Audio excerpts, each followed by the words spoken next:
सच? और नहीं तो क्या, मैं हूँ ही इतना अनोखा, इतना वीर। तुम्हें विश्वास ना हो रहा है तो चलो मेरे सखाओं से पूछ लो।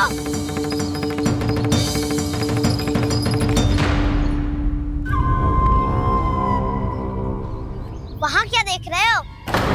इधर देखो उज्जवल।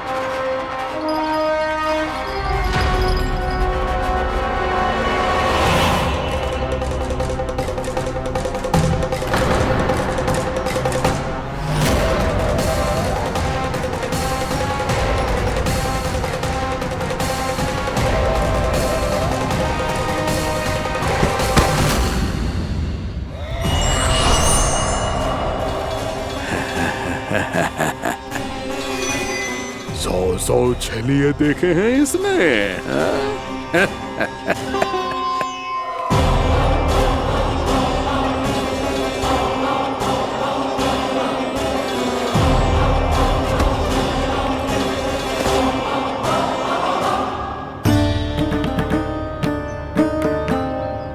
किसे देख रही हो गाना? उज्जवल को। कहाँ चले गया वो?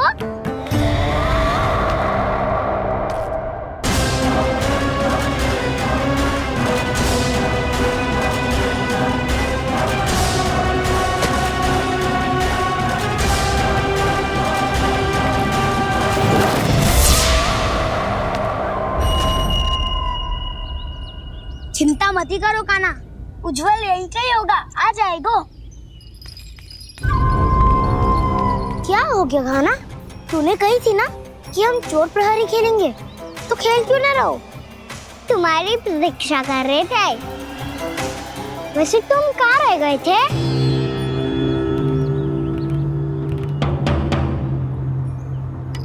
वो ये देखो ना, मुझे क्या मिला?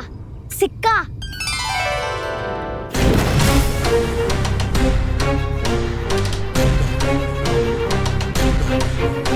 दीदी दिखा दिखा।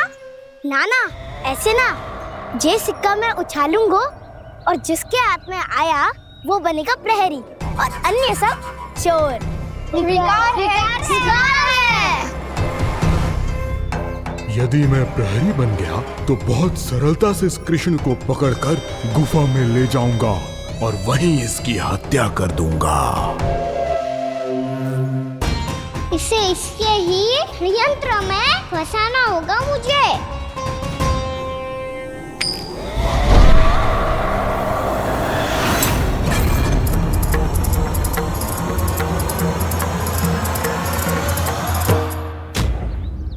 मैं प्रहरी, तुम सब चोर।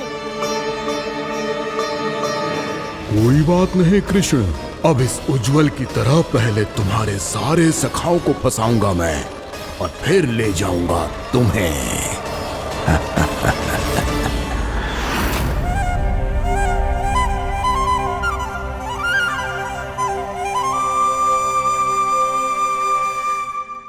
चलो खेल आरंभ करें। गाना तो हमें पकड़ना। आंखें बंद कर गाना।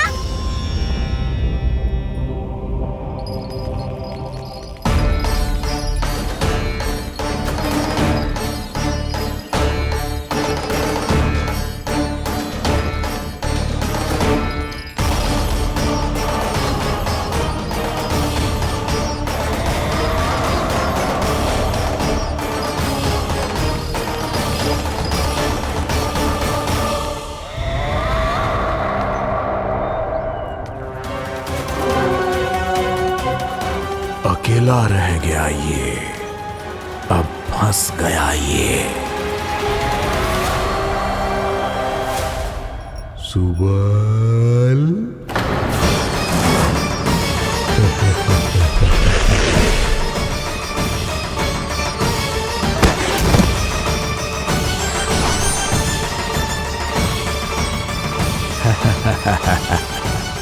इन सब का तो मुझे पता नहीं, परंतु मुझे बड़ा आनंद आ रहा है इस खेल में।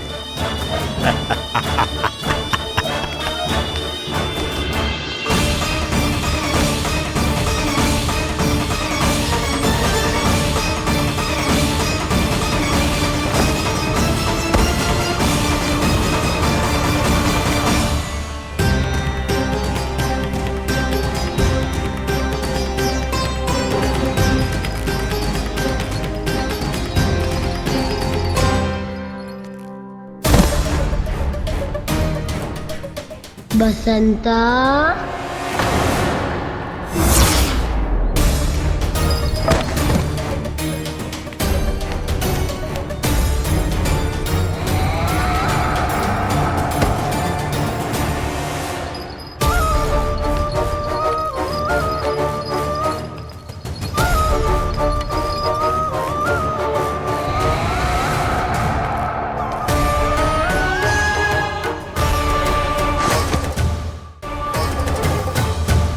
ये तो एक एक करके सभी बालकों को अपना शिकार बनाता जा रहा है। प्रभु ऐसा क्यों करने दे रहे हैं? प्रभु की हर लीला का कोई ना कोई उद्देश्य होता है। यदि वो इस असुर को इन निर्दोष बालकों पर अत्याचार करने से नहीं रोक रहे हैं तो इसका भी कोई ना कोई कारण अवश्य होगा।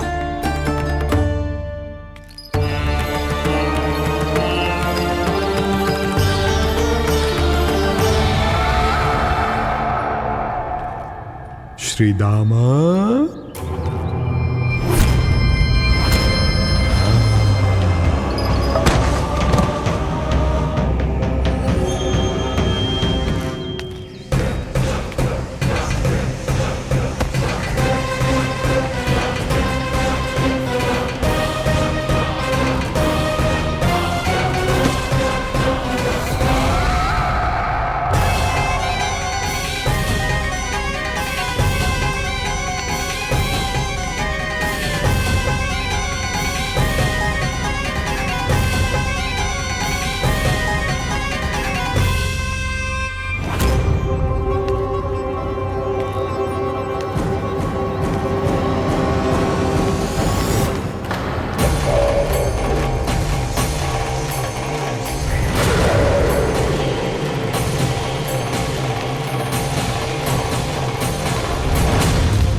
अब केवल 2 ही बालक शेष बचे हैं।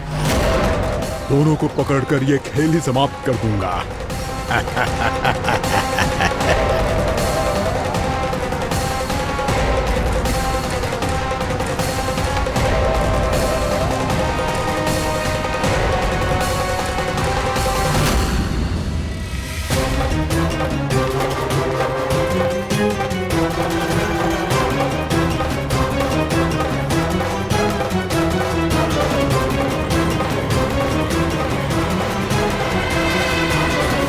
ये तो छलिया है, मायावी छलिया। मेरे सभी सखाओं को शिकार बना लिया इसने। मैं इसे नहीं छोड़ूंगा। कान्हा, कान्हा,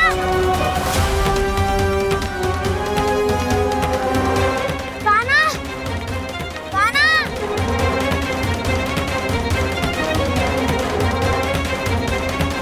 कान्हा, ताऊ,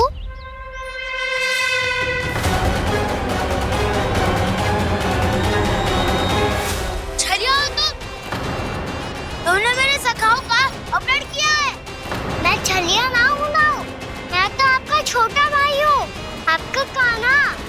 मैंने सब कुछ अपनी आंखों से देखा है। बस तुम छलिया ही हो। रूप बदल बदल कर मेरे सखाओं का अपहरण कर रहे हो। ये क्या कह रहे हो दाऊ?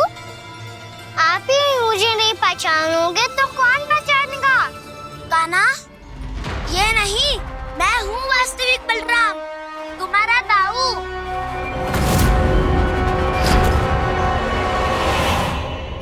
इसके भौकाल में मत आना कान्हा, यही है चलिया।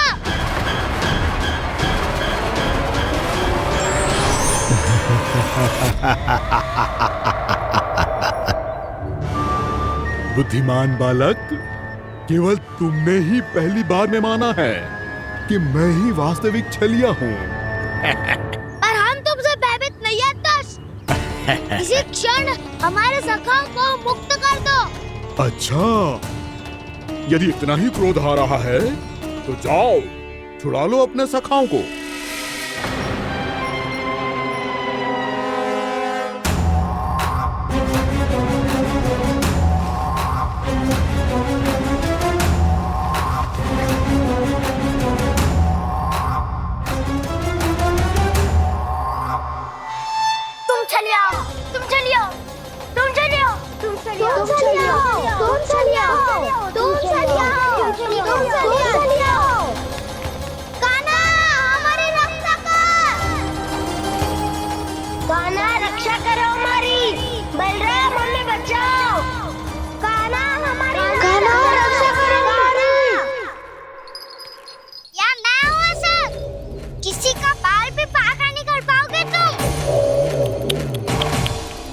बालक, पर मैंने तो पहले ही तुम्हारे सखाओं को उस कंदरा में पहुंचा दिया है।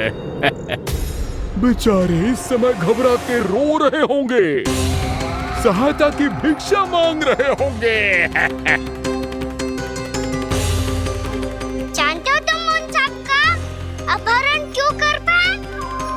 क्योंकि मैंने तुम्हें कर नहीं दिया, ताकि मुझे तुम्हारा सामना करने के लिए एकांत मिल सके। अच्छा। जाओ, आप जाके सखाओं को बचाओ। इस दुष्ट के लिए मैं पर्याप्त हूँ।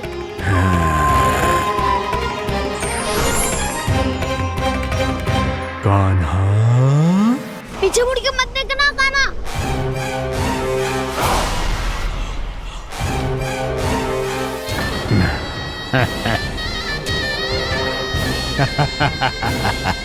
अपने सखाओं की तरह अब तुम भी फंस गए कृष्ण।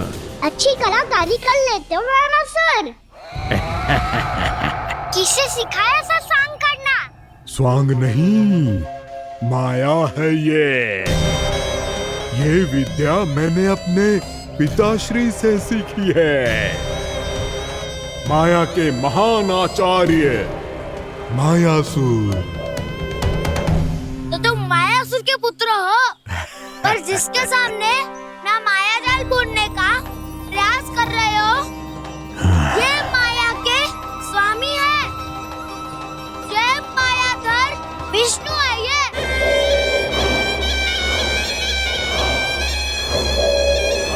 ने माया जाल बुनने का प्रयास कर रहे हो, ये माया के स्वामी है।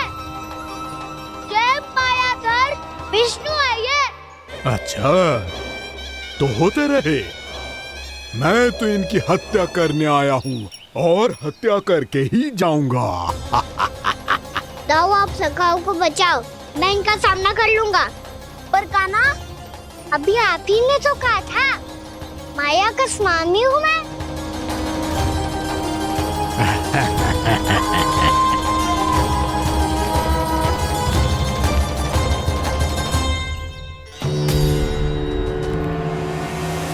ये तो मथुरा का व्यापारी है। इसको अर्थ वो जो था वो सच में छलिया हो तो कहीं वो नंदमोहन तो ना पहुंच गओ। हमें शीघ्र ही गांव जाना पड़ेगा और सबको सावधान करना पड़ेगा। चल।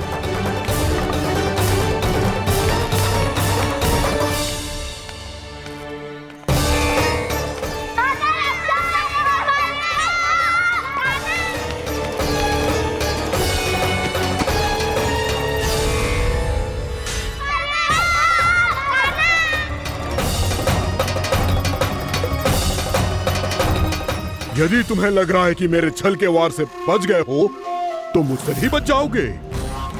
ये तुम्हारी सबसे बड़ी भूल है कृष्ण।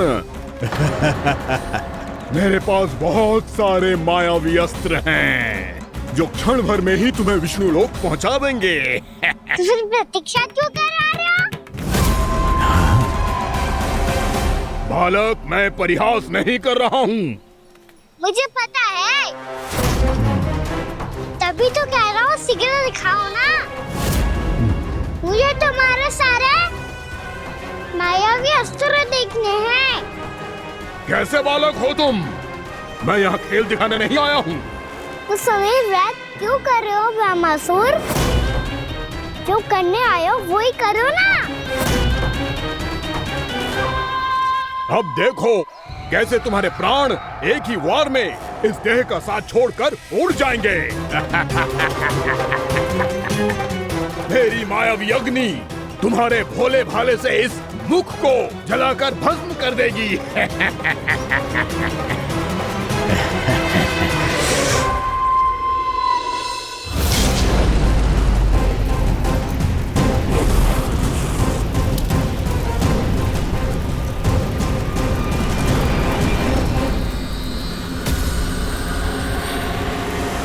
कह रही हो ब्रह्मासुर? भोला भाला तो दिखता हूँ मैं, मैया भी यही कहती है।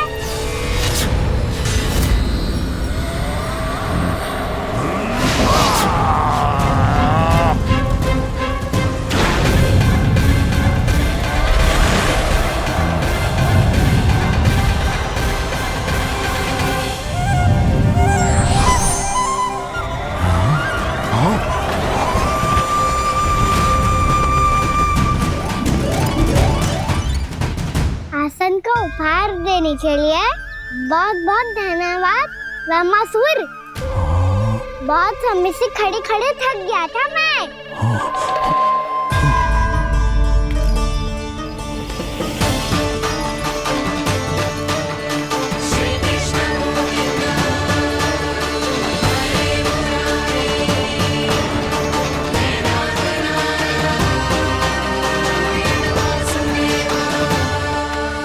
अगला अस्त्र दिखाओ ना।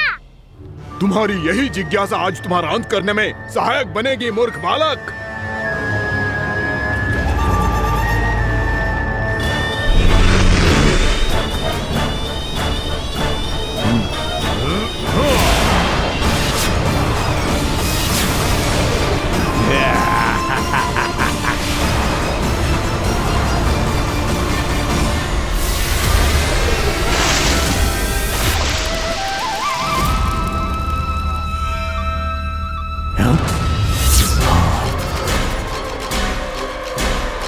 अच्छा, पर प्रक्षालन करना चाहती थे तो पहले क्यों नहीं बताया?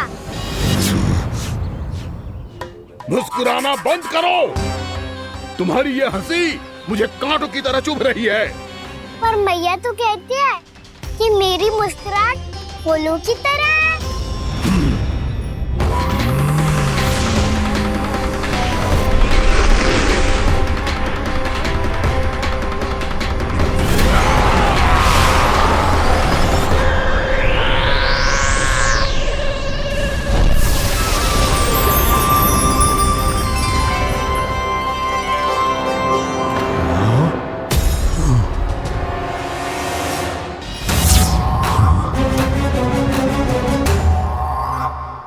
था ना मेरी मुस्कुराहट बिल्कुल इन्हीं फूलों की तरह है।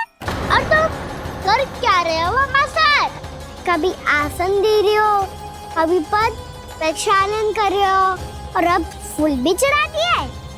तुम मुझ पे वार करने आए हो कि पूजा करने? तुम्हारी पूजा तो मैं अब ऐसी करूंगा कि तुम मृत्यु के बाद भी मुझे भूल नहीं पाओगे बालक।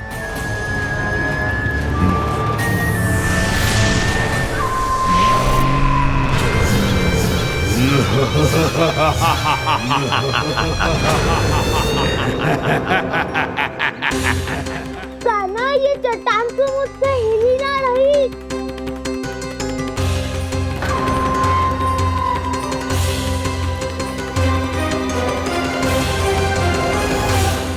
अभी कंदरा के अंदर कुछ क्षणों में ही प्राण वायु समाप्त हो जाएंगे।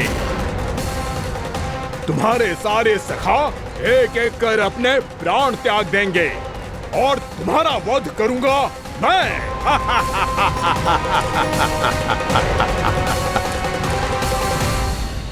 अरे सब जन बच के रहना। छलिया आया हुआ है वृंदावन में। अरे छलिया आ गया है। वृंदावन में मायावी छलिया। अरे क्या हुआ? कौन छलिया? मायावी छलिया, सबको छलता है वो। हाँ, कुछ भी कर सके है वो। बहुत भयानक। अरे भानु ठहर जरा, क्या हुआ? बहुत भयानक है वो, बच के रहना सब लोग। अरे भेष बदल ले तो है वो। क्या होगा? छलिया है वो। अरे मुझे बात तो बताओ। रानी भाभी, रानी भाभी, कान्हा घर पर ही है ना? ऐसे भड़बड़ा क्यों रहे हो? कोई भूत देख लियो है क्या? भूत ना भाभी, छलिया से भेंट हो गई। सच्ची का माया भी छलिया है भाभी। क्या उल्टा सीधा बोले जा रहे हो? ठीक से बताओ। अब बोलो भी। वो कान्हा के पीछे पड़ो है वो। मेरे लल्ला के पीछे? हाँ रानी भाभी, हमारे अचेत होने से पहले हमने उसे ये कहते सुना था कि वो वृंदावन आने वाला है कान्हा से मिलने। हे नारायण, मेरे कान्हा की रक्षा करना। जसोदा जी, जे मायावी छलिए से बचना बालकों के बस की बात ना है। जीजी, बालक वन में अकेले हैं।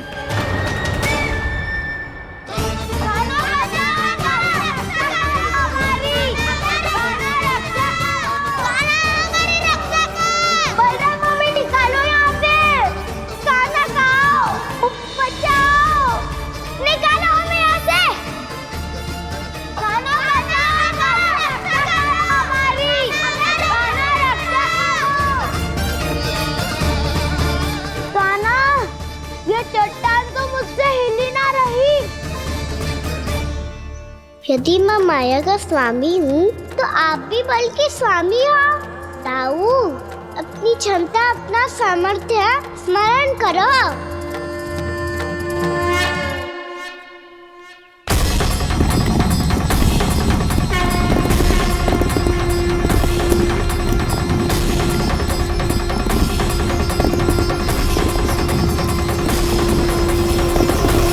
इससे पहले कि वो कंदरा का द्वार खोल के तुम्हारे सखाओं को बाहर निकाले, मैं तुम्हारे प्राण ले लूंगा कृष्ण।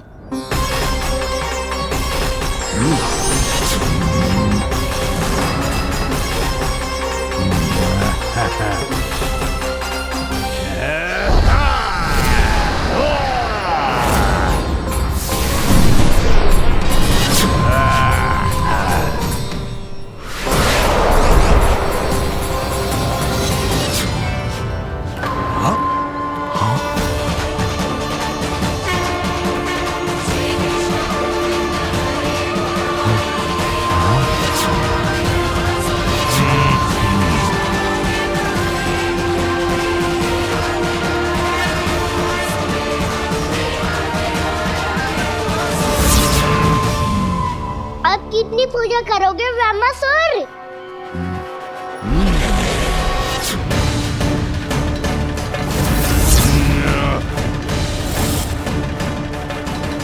प्रभु तो खेल खिला रहे हैं इससे, और ये खेले जा रहा है विवश होकर, उनकी माया से बाध्य होकर।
जो प्रभु के सामने माया करने आया था, वो स्वयं को ही माया में उलझा हुआ पा रहा है।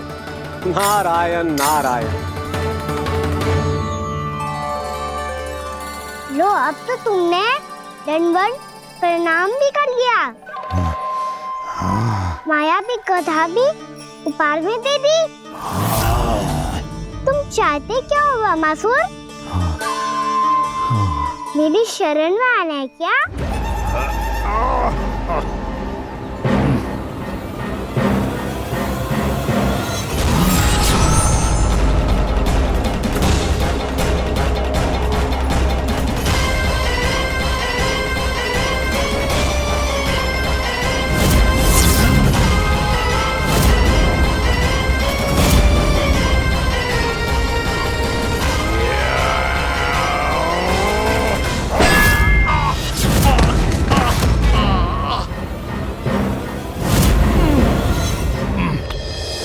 सोच विचार का समय ना है हमारे पास।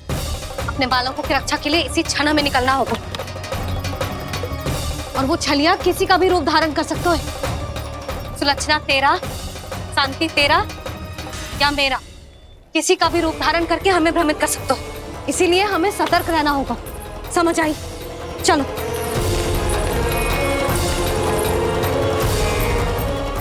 अभी भी समय है रामासुर, समय लाओ। यदि मैया आ गई तो बात गड़बड़ हो जाएगी।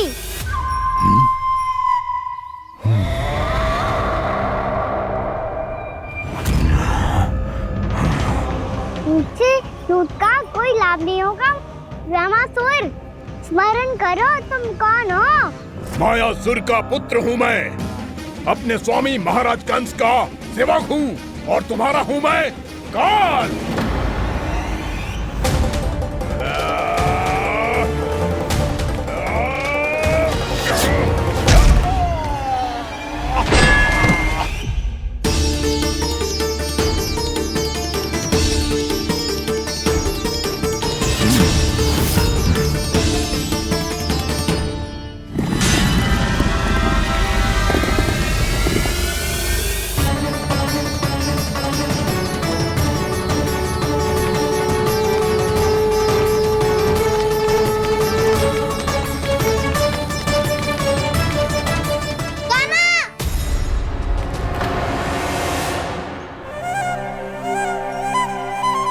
बाबा कहते हैं दुष्टों को पहले बातों से समझाना चाहिए, फिर भी ना माने तो अस्त्र ना उठाना कायरता होती है।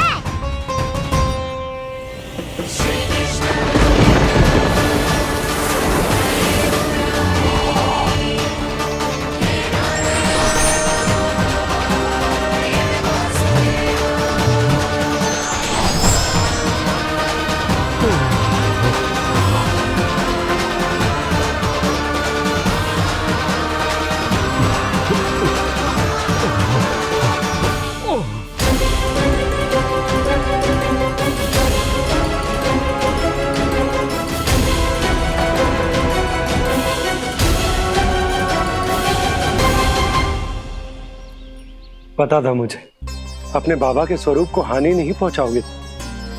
सही कही तुमने। पिता की छवि ही पिता के समान भी आनंदीय होती है। रामासुर, रामासुर। ये मैं अपने वास्तविक रूप में कैसे आ गया?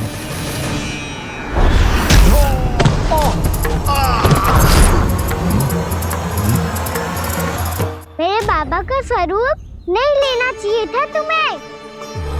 मैया ने सिखाया है भूल को क्षमा किया जा सकता है, पर जानबूझ के किए गए अपराध के लिए दंड ही एकमात्र निकाल होता है। ये बार बार अपनी मैया का नाम ले रहा है।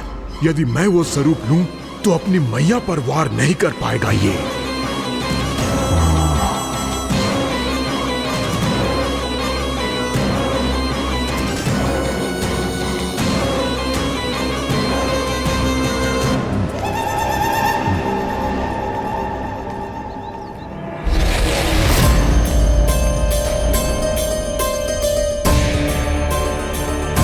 लल्ला,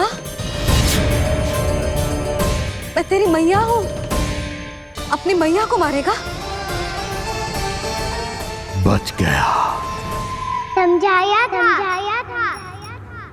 पर तुमने एक बार फिर से मूर्खता कर ही दी। इस पर तुमने पहले से भी बड़ी और पहले से भी भयंकर भूल किया रामासुर।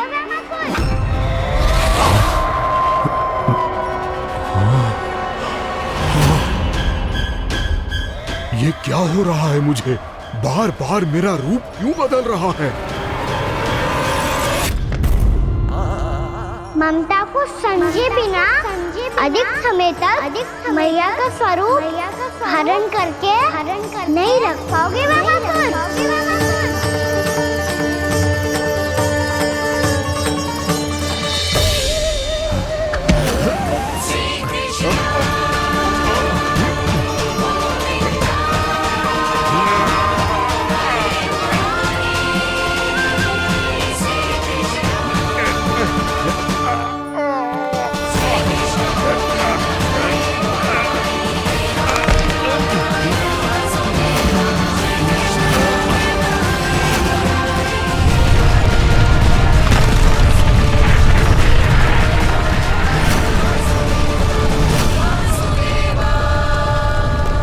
प्रभु के क्रोध से धरती भी कांपने लगी है।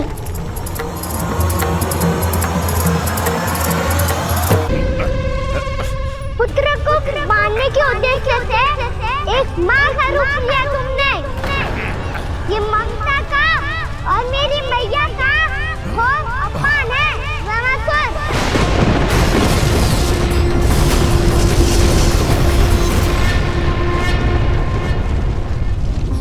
इससे पहले इस असुर के कारण निर्दोष प्राणियों का कोई अहित हो, मुझे कुछ करना होगा।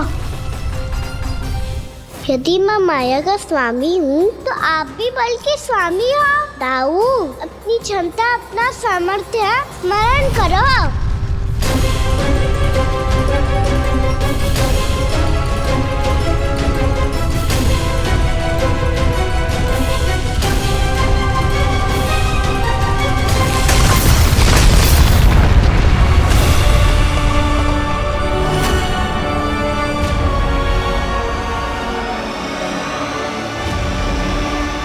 अद्भुत बलदाऊ, अद्भुत।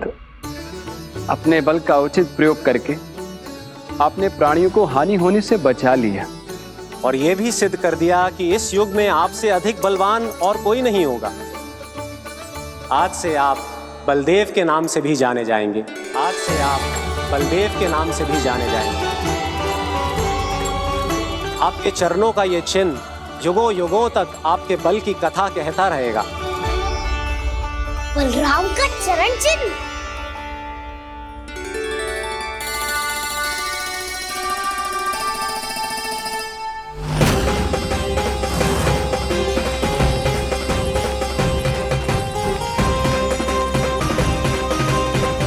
मेरी माया से आज तक कोई नहीं बच पाया है।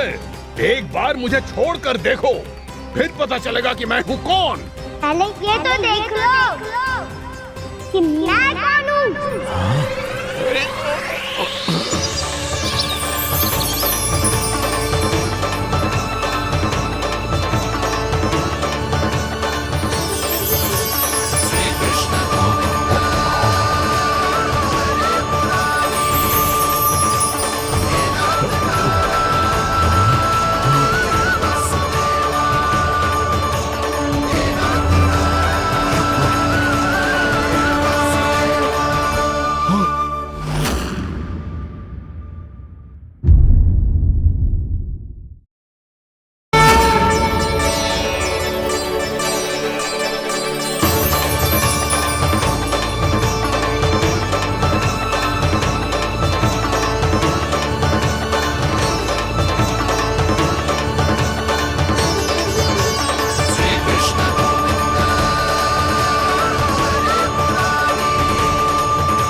वरन आया वामासुर।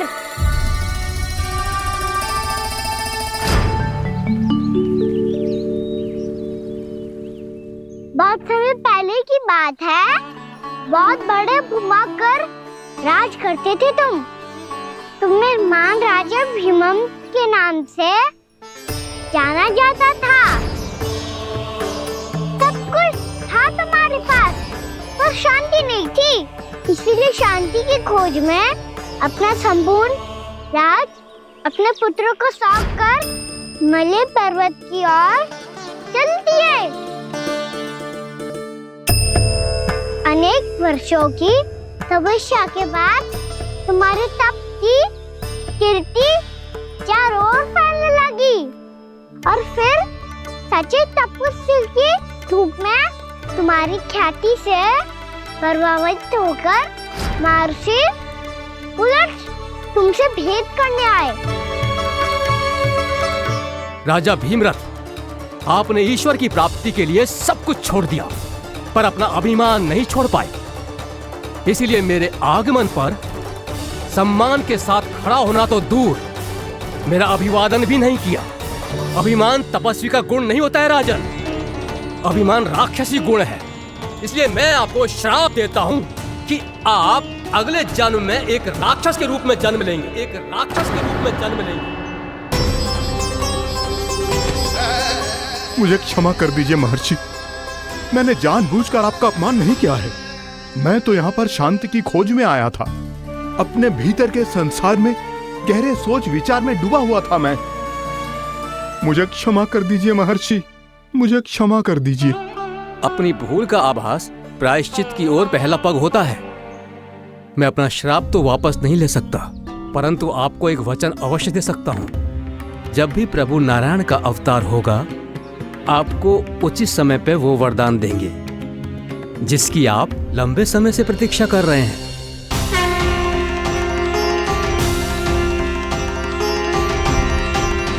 प्रभु, आपने मेरी आंखें खोल दी। अब मुझे पता चल गया है कि आप कौन हैं और मैं कौन हूं। इसलिए आप मुझ पर कृपा करके अपने चरणों में स्थान दे दीजिए। मुझे वो शांति प्रदान कीजिए जिसकी खोज में मैं वर्षों से भटक रहा हूँ। शांति तो मोक्ष में ही है, इसीलिए मैं तुम्हें मोक्ष का वरदान देता हूँ।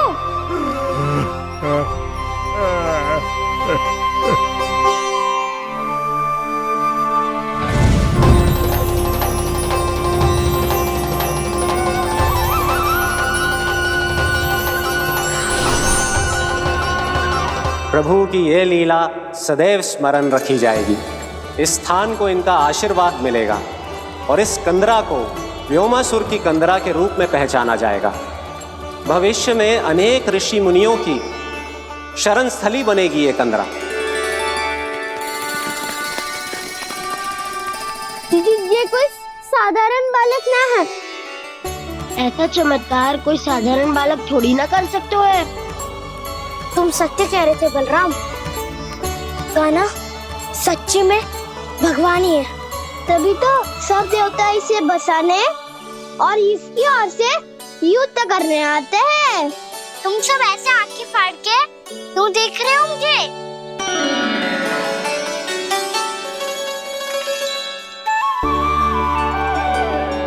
बलराम, तुम बलवान हो और कान्हा भगवान है। दूर दूर तक कोई दिखाई न दे रहा है। ना जाने किस हाल में होंगे बालक। कहीं हम ही तो मार्ग ना भटक गए शीघ्रता के चक्कर में। अब तो एक पग भी ना चलो जा रहे हो। जल, किसी के पास जल है क्या? कंठ तो मेरा भी सूख रहा है मौसी। भाभी, निकट ही जमुना जी है, कहूँ तो वहाँ से जल ले आओ। मैं भी जा रही हूँ भाभी, एक से भले दो। हाँ चल, शीघ्रता से आओ। हाँ।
जानकी, जानकी,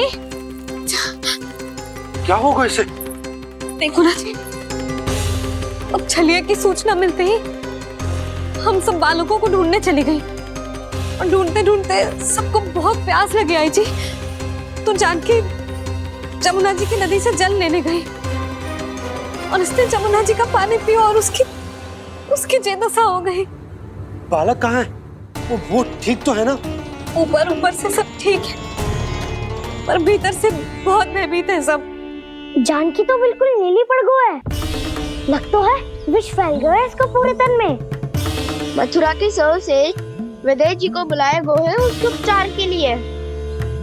जैसे ही इसने जल को मुंह से लगाया, ये गिर पड़ी चटपटाने का अवसर भी ना मिलो। हाँ वैद्य जी, और निकटी मृत पशु भी पड़े हुए थे। हाँ, मैंने भी अस्थियां देखी थी। इसका तो यही अर्थ हो सकता है कि समस्या वहाँ के जल में ही हो। वैद्य जी, आप रोगी की नाड़ी पे ध्यान दो ना। जे गोपिया क्या कह रही है उसे सुनने की आवश्यकता ना है। जब तक विष के कारण का पता नहीं चल जाता, हम उपचार कैसे कर सकते हैं रानी जी?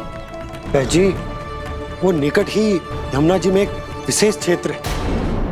ये सब उसी के जल की बात कर रहे हैं। तब तो ऐसा भी हो सकता है कि किसी विषैले सर्प के काटने का प्रभाव हो। पर सर्प के काटने का चिन्ह ना है उसके तन पे। सर्प जब काटता है तब उसके दांत के चिन्ह बन जाते हैं। मुझे पता है, बड़े बड़े सर्प को काटते हुए देखो है मैंने। एक दिन अब बस कर उज्जवल, ये बड़ी बड़ी हाँकने का समय ना है। पर यदि सर्प ने ना काटा है, फिर जानकी की ये दशा किसने की? अवश्य किसी राक्षस ने की होगी। नाना, कोई विषैला पशु भी तो हो सकता है, या अवश्य किसी महाविषैले सर्प के विष से हुआ है। सर्प ने भले ना काटा हो, लेकिन यह अवश्य ही किसी महाविषैले सर्प के विष के कारण हुआ है। कालिया नाग। कालिया नाग?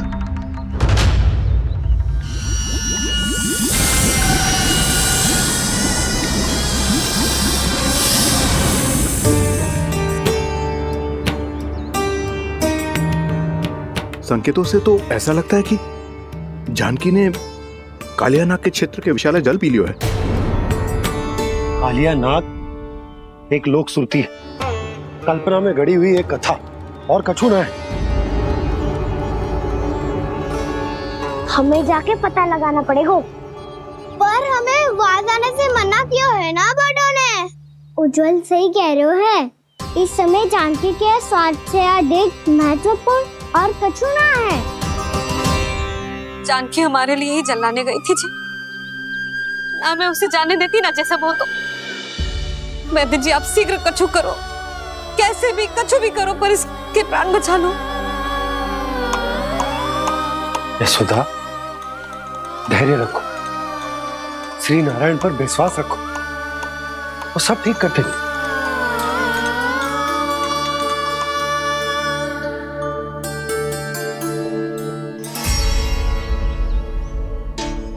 विष की काट की मेरे पास जितनी जड़ी बूटी थी, मैंने सब अर्क बना के पिला दी, पर इसकी दशा में अभी तक कोई सुधार नहीं दिख रहा है।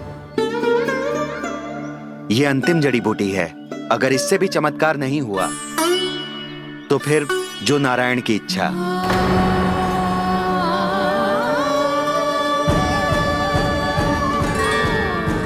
पर कोई तो उपाय होगा जानकी को बचाने का। कान्हा, यदि तुझे किसी औषधि के बारे में पता है, हमें बता दे, हम जाके ले आएंगे।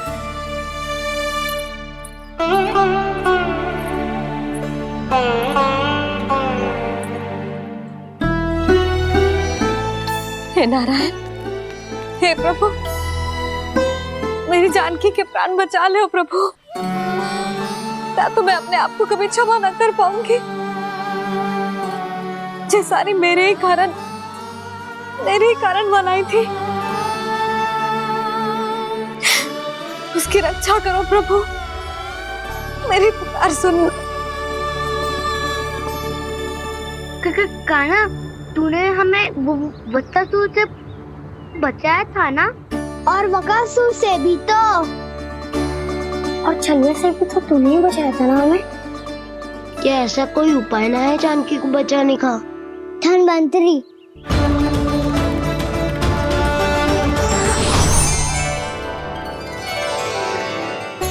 मैं आ गया हूं प्रभु, चिंता मत कीजिए, आपके आदेश का पालन अवश्य होगा। यशोदा मैया,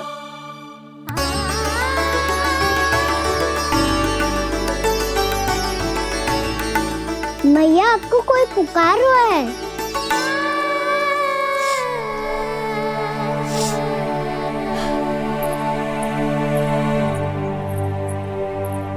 चिंता मत करो मैया, अब धन्वंतरी जी आ गए हैं, वो सब संभाल लेंगे। धन्वंतरी जी कौन है? जिन्होंने संसार का आयुर्वेद दिया, आरोग्य के देवता, वे श्री नारायण के अवतार।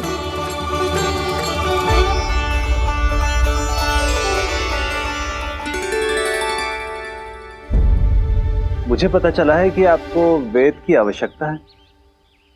हाँ हाँ, भीतर आइए।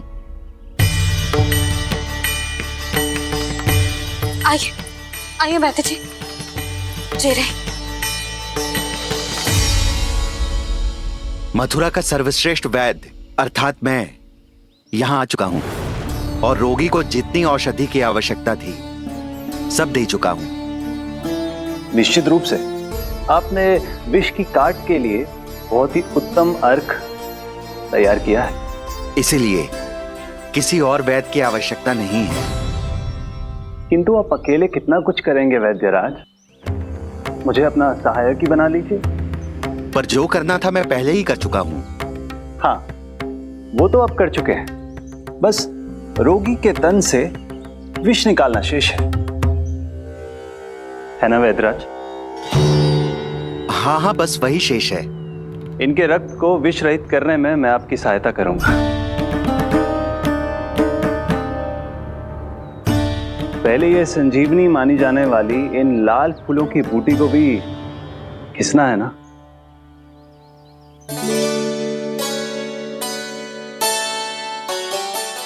हाँ हाँ, तुम सही कह रहे हो। इसे अच्छे से घिसो।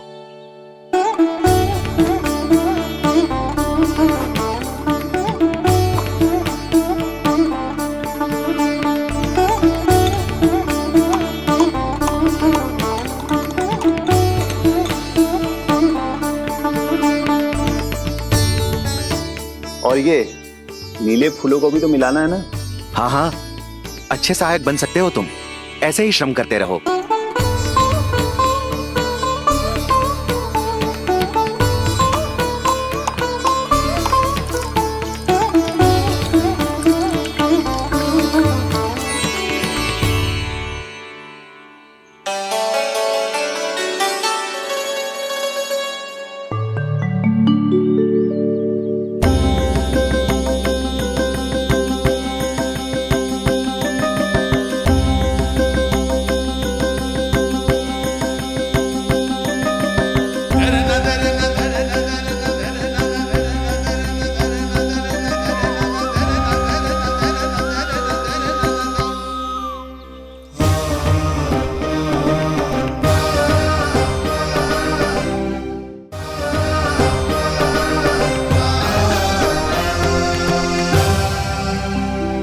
जानकी स्वस्थ तो हो जाएगी ना धन्वंतरी जी?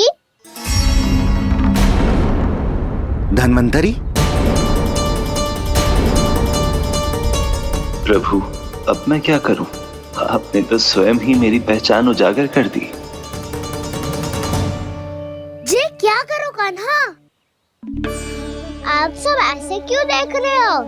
भैया कहती है ना, सभी वैद्य धन्वंतरी जी का ही रूप होते हैं। वाह कृष्णा, चतुर तो हो तुम। वैसे वास्तविक धन्वंतरी मैं हूँ। मेरा अर्थ है वास्तविक वैद्य मैं हूँ। ये तो मेरा सहायक है। मुझे पूरा विश्वास है बिल्कुल ठीक हो जाएगी। वैसे ही थोड़े ना मुझे मथुरा का सर्वश्रेष्ठ वैद्य कहते हैं लोग।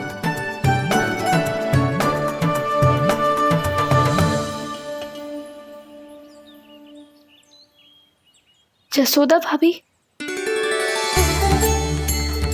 जसोदा जी, जानकी को चेतना आ गई। जानकी, जानकी, जानकी, तू ठीक है ना? क्षमा करना भाभी, मैं आपके लिए जल ना ला पाई। बस बहुत भूख लगी है। मैं अभी कछु लाती हूँ। जानकी माखन खाओगी?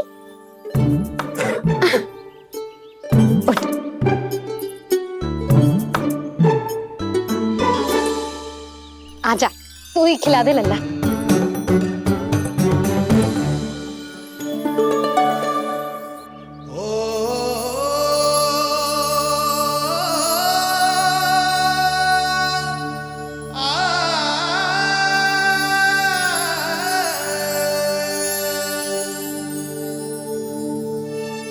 तुम सब मेरे लल्ला को माखन चोर कहती हो ना, आज देखो अपना ही माखन जानकी को खिला रहे है।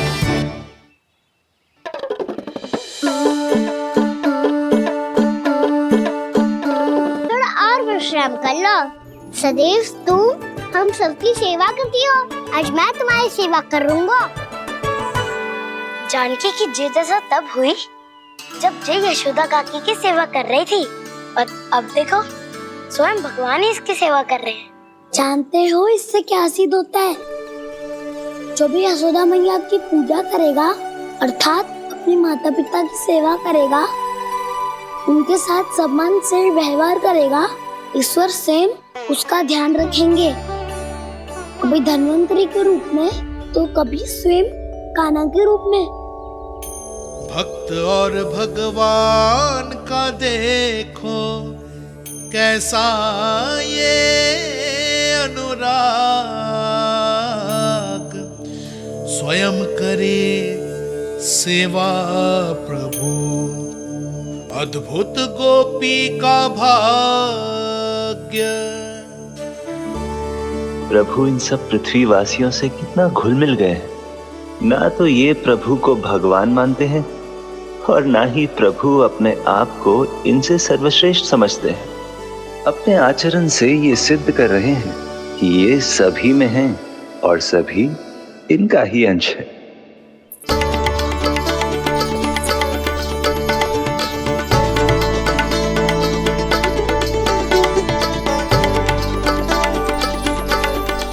प्रभु, अब मुझे जाने की आज्ञा दीजिए।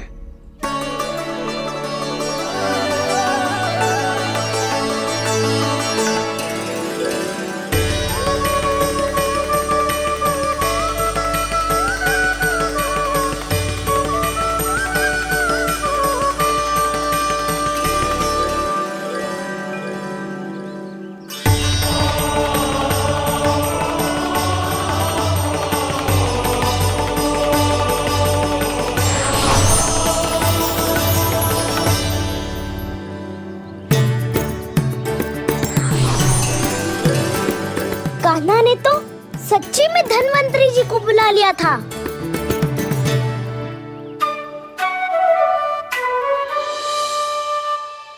जब से कान्हा का जन्म हुआ है ना, मैं तब से देख रही हूँ, तब से हम पे कोई भी संकट आती है ना, तो अचानक से कोई अपरिचित हमारी सहायता करने आ जाता है, और जाते समय कान्हा की आज्ञा लेके जाते है, और कभी कभी तो इसे प्रभु बोल के जाते है। बाबा संभालो।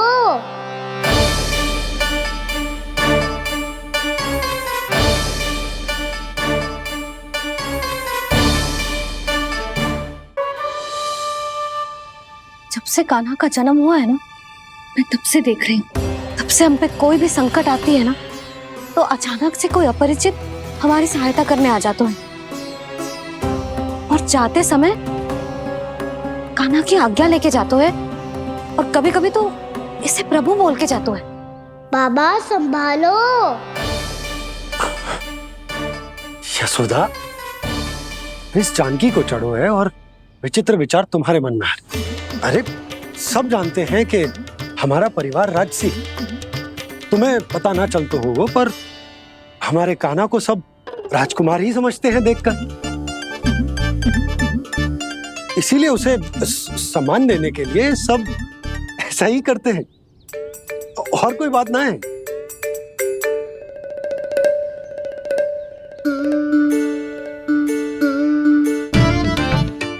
अब जे मेरे लल्ला को ऐसे क्यों घूर रहे हैं? बुरी दृष्टि लगाएंगे क्या? वैद्यराज जी, आपके सहायक तो गए, अब आप यहाँ क्यों? वो क्या है ना, मैं अपने रोगी का निरीक्षण करके पूरी तरह से संतुष्ट होकर ही जाता हूँ।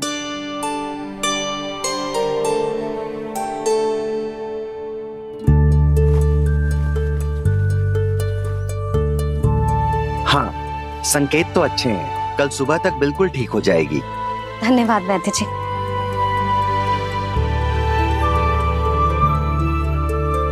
बस तो फिर हम कल पकड़न पकड़ाई खेलेंगे जानकी।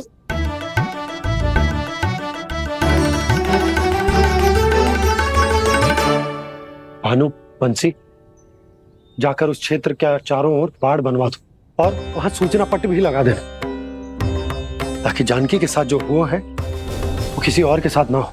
शीघ्र जाओ। जी ठीक है।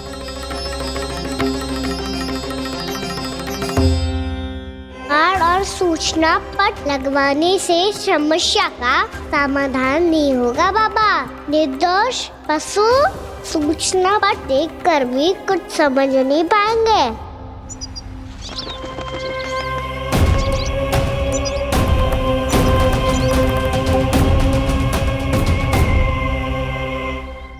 तो तुम्हारे कहने का अर्थ यह है कि व्योमासुर मारा जा चुका है और वो बालक अब भी जीवित है। हाँ महाराज, मैंने गोप बालकों को कहते सुना था कि कृष्ण ने छलिया को मोक्ष दे दिया है, पर वृंदावन सुरक्षित नहीं है महाराज। वो एक बहुत बड़ी समस्या से जूझ रहे हैं। कैसी समस्या? गांव के निकट क्षेत्र में किसी विषैले सर्प का निवास है।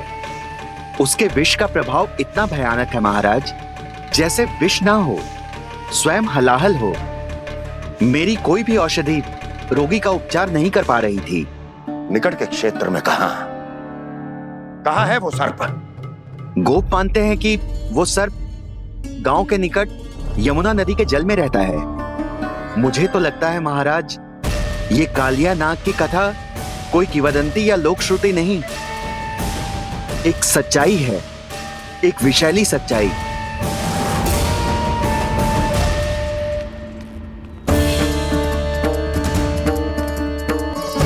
कालिया का सामना करने का समय आ गया है, पर उससे पहले मुझे बुलाना होगा उन्हें।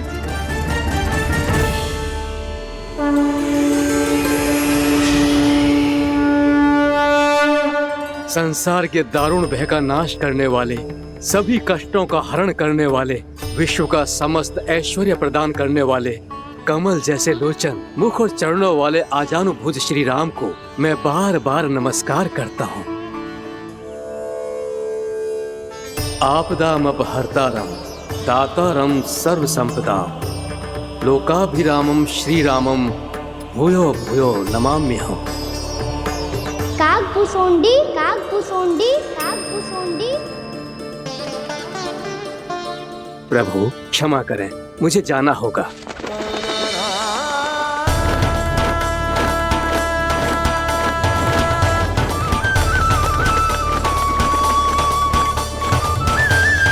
प्रणाम प्रभु। अनेक बार मैं आपके दर्शनों के लिए आया प्रभु। कभी नंद भवन के झरोखों से आपके दर्शन करके चला जाता था, तो कभी दूर किसी वृक्ष की आड़ से आपको निहार लिया करता था। आज आपने स्वयं मुझे बुलाकर धन्य कर दिया प्रभु।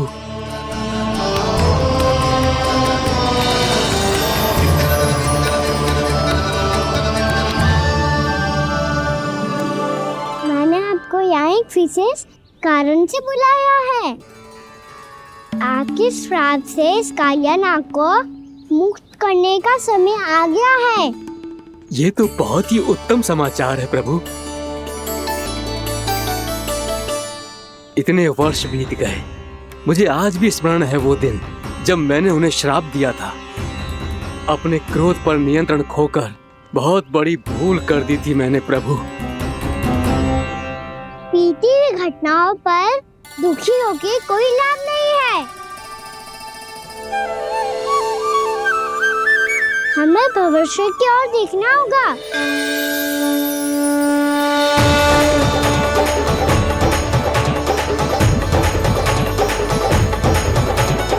आदेश कीजिए प्रभु, क्या आज्ञा है आपकी? जब मैं कालिया नाग का सामना करने जाऊं, तो आप यही रहेगा। आपको अपने आप पता चल जाएगा कि कब क्या करना है। और हाँ, लौटते जाते समय नारद मुनि से कहिएगा वो आकर मुझसे भेंट करे। अवश्य प्रभु, प्रणाम। क्या इसने सच्ची में देवर्षि नारद को बुलाया है? नारायण नारायण, आपको संदेश भेजने की आवश्यकता नहीं थी। आप स्मरण करते और मैं चला आता। तुम्हारा कल्याण हो नारद।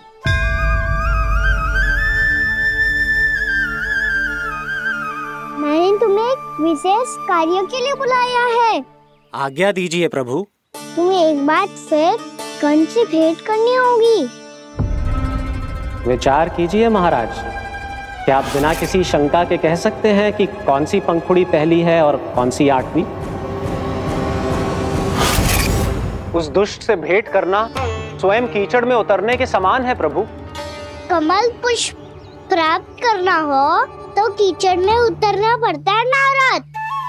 आपका आदेश तो मैं स्वप्न में भी नहीं टाल सकता प्रभु।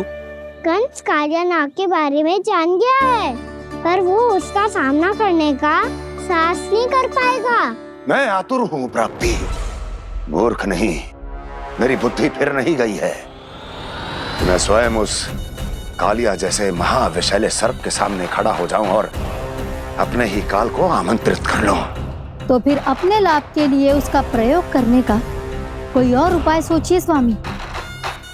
कुछ ऐसा कीजिए कि यमुना नदी का पूरा जल विषैला हो जाए और वृंदावन वासी उसका उपयोग करे, और आपका काल कहलाने वाला वो बालक स्वयं काल के गाल में चला जाए। उत्तम उत्तम सुझाव है प्राप्ति। अब मुझे उस कालिया तक पहुंचने का मार्ग ढूंढना होगा। उसको विवश करने का कोई उपाय ढूंढना होगा, क्योंकि व्यक्तिगत रूप से उससे भेंट करना असंभव है। असंभव। आप सही कह रहे हैं प्रभु। कंस में उतना सामर्थ्य नहीं कि वो कालिया नाग का सामना स्वयं कर सके। वैसे तो कालिया गरुड़ देव का भी सम्मान नहीं करता, तो फिर वो कंस का सम्मान क्यों करेगा भला? नहीं करेगा, पर कंस तुम्हारा सम्मान अवश्य करेगा नारद। तुम्हारी बातें भी सुनेगा और मानेगा भी। ये मेरी योजना का बहुत ही महत्वपूर्ण भाग है। तुम कंस के पास जाओ और कहो कि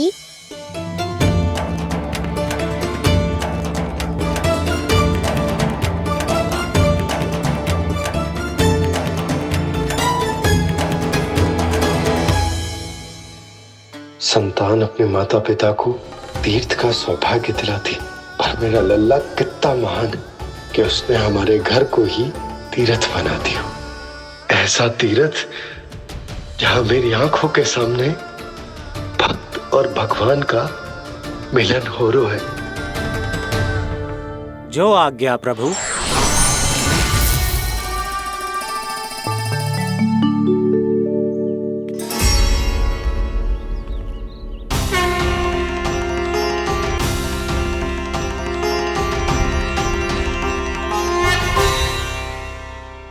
बाबा। कान्हा, ये सब क्या चल रहा है? पहले काक भुसुंडी जी और फिर जे नारद जी। क्या योजना बना रहे हो तुम? कान्हा, बता ना लल्ला, क्या सोच रहे तू? कान्हा देख, अगर तुझे अपने बाबा को ना बताना हो ना, अपने भक्त को बता दे। क्या सोच रहे हो लल्ला? क्या करने वाले हो आप?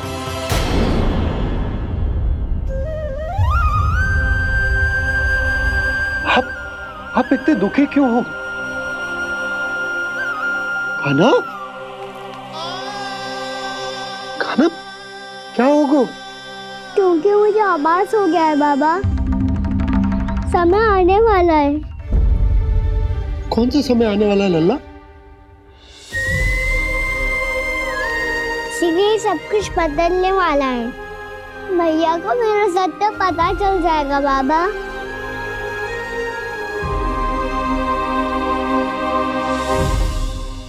पर लल्ला, इसका काक भुसुंडी और कालिया नाग से क्या संबंध है?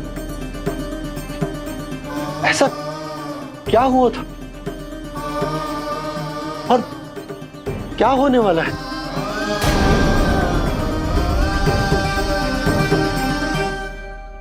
जो होने वाला है बाबा, उसका संबंध उससे है जो सैकड़ों वर्ष पहले हुआ था।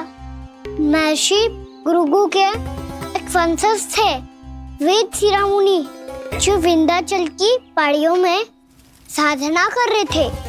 तभी वहाँ अश्वशिरा नाम के एक दूसरे मुनि आमंत्रण के बिना ही आ गए। कितना सुंदर और शांतिपूर्ण आश्रम है। यहाँ प्रभु की साधना करने में बहुत आनंद आएगा।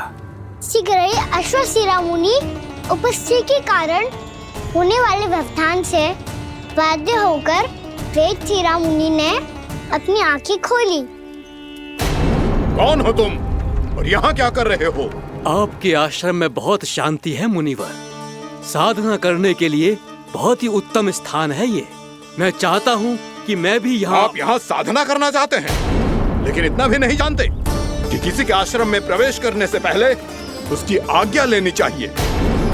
आप ये भी नहीं जानते कि यदि कोई यज्ञ कर रहा हो तो बिना अनुमति के वहाँ प्रवेश करने से उसकी यज्ञ साधना भंग हो सकती है। आप क्या साधना करेंगे मुनि? आप तो साधना के योग्य ही नहीं हैं। इतना अपमान! एक मुनि के मुख से इतने कड़वे शब्द शोभा नहीं देते। मैं तुम्हें श्राप देता हूँ, जितनी विषैली तुम्हारी जिह्वा है उतने ही विषैले सर्प बन जाओ तुम। और ऐसा सर्प जो सांस भी ले तो निकट का वातावरण दूषित हो जाए। तुम्हारे इस दुस्साहस के लिए मैं तुम्हें श्राप देता हूँ कि तुम अभी इसी क्षण कौवा बन जाओ, और ऐसा कौवा जो कांव कांव करके अनर्गल प्रलाप करता रहे।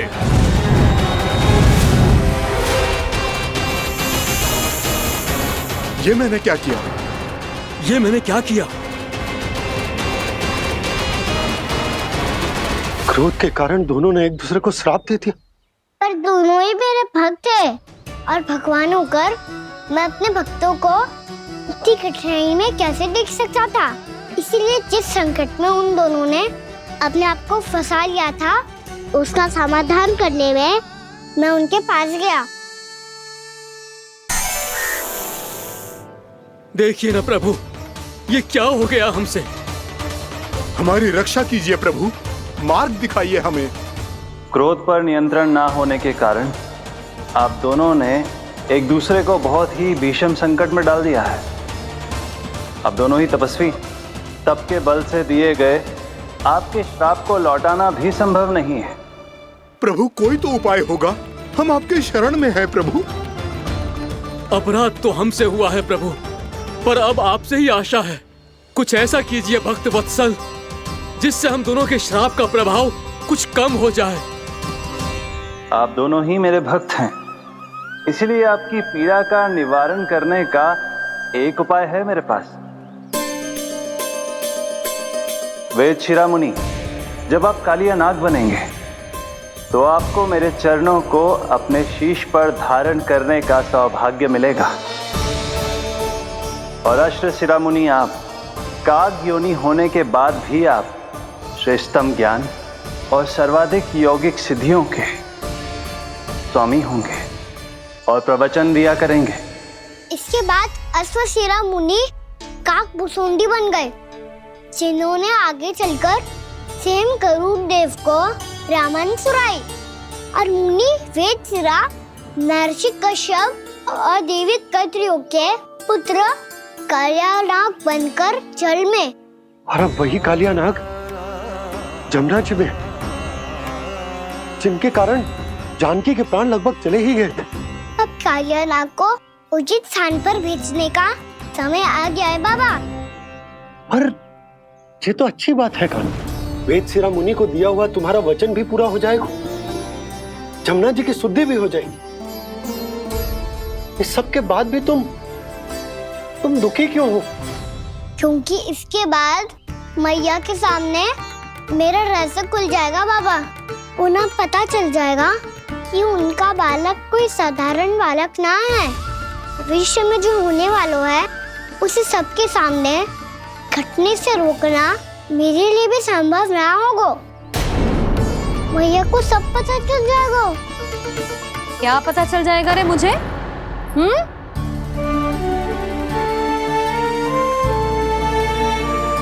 यही कि सबसे अधिक प्रेम मैं आपसे ही करता हूँ। अब बस भी कर। चलो, भोजन के लिए बुलाने आई थी तुम दोनों को।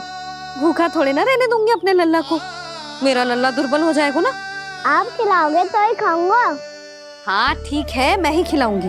अब चल, आओ जी, चल।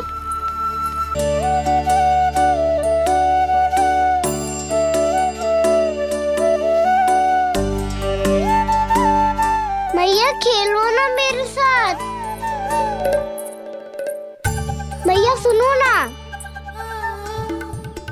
मेरी बात ना मानोगी?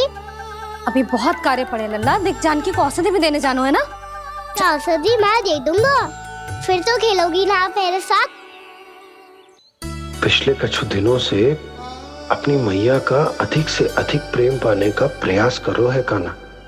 इसका तो एक ही अर्थ हो सकता कि कछु बहुत बड़ो होने वालों है। कान्हा रुक जा लल्ला। कान्हा क्यों तंग कर रहा है? मैया को पहन लेना। कान्हा, कान्हा, ये क्या करो तूने?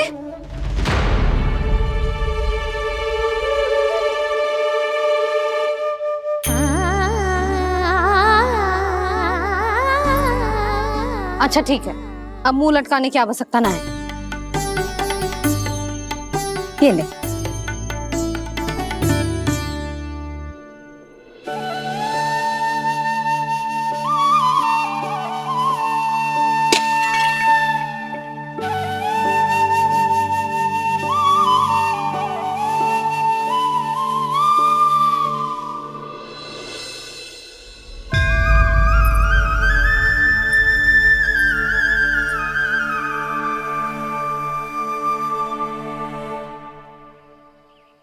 तंग करे मैया को खिजाए, खेले रूठे मनाए,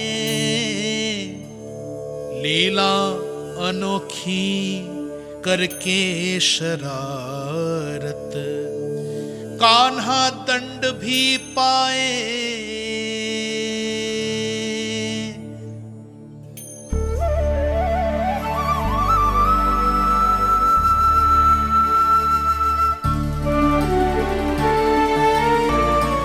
रूठना मनाना, खेलना खिलाना, पहले शरारत करके क्रोध दिलाना और फिर क्षमा मांग लेना, ये सब जानबूझकर कर रहे है कान्हा। जैसे जीवन भर के लिए अपनी मैया की ममता को अपने हृदय में समेट कर रखना चाहते हो। कैसे कैसे करूं उस कालिया से मित्रता, कैसे करूं उसका उपयोग?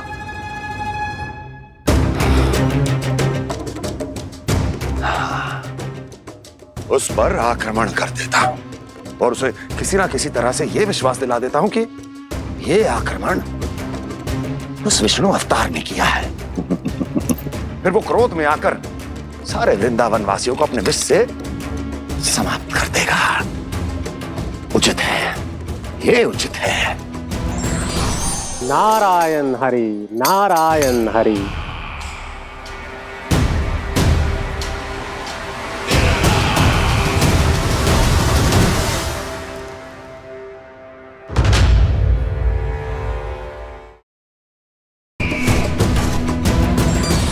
नारायण हरि, नारायण हरि।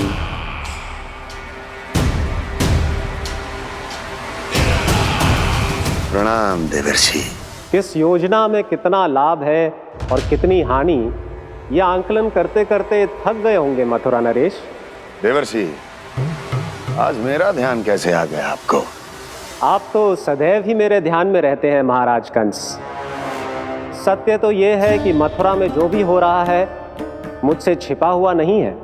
मैं जानता हूं कि आप किसी भी असुर को वृंदावन क्यों ना भेजें, और वो असुर कितना भी शक्तिशाली क्यों ना हो, कृष्ण का सामना नहीं कर पाता, या तो पराजय स्वीकार करके आपके पास लौट आता है, या तो फिर वीर गति को प्राप्त हो जाता है।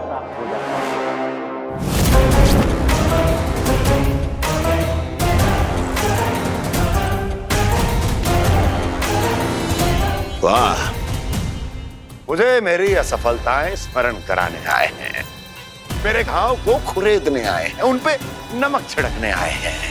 मित्र को शत्रु समझने की भूल मत कीजिए महाराज कंस। मैं तो आपकी सहायता करने आया हूं। हाँ, और मेरी सहायता। कृष्ण विष्णु अवतार है, आप विष्णु के भक्त हैं। मैं हूं विष्णु द्रोही, फिर भी तो आपके आराध्य को हानि पहुंचाना चाहता है, उसकी सहायता करना चाहते हैं आप। क्या आप निश्चित रूप से कह सकते हैं कि आप ब्रह्मांड के सभी नियमों को अच्छी तरह समझते हैं? अवश्य। आपके लिए बस इतना ही जानना पर्याप्त होगा कि मैं जो कुछ भी कर रहा हूं उसके लिए मेरे व्यक्तिगत कारण हैं। मैं तो बस आपके हित में पिछली बार की तरह एक सुझाव लेके आया था, पर यदि आप मेरा सुझाव सुनना भी नहीं चाहते तो आपकी इच्छा। नारायण हरि, नारायण हरि। कारण चाहे जो हो, इनके पिछले सुझाव के कारण ही आज मेरे शत्रुओं की संख्या कम है, अन्यथा मैं देवकी के अन्य पुत्रों को भी जीवित छोड़ देता, और आज वो सब अपने भाई के साथ मिलकर उसकी शक्ति को अनेक गुणा बढ़ा देते। ठहरिए देव ऋषि,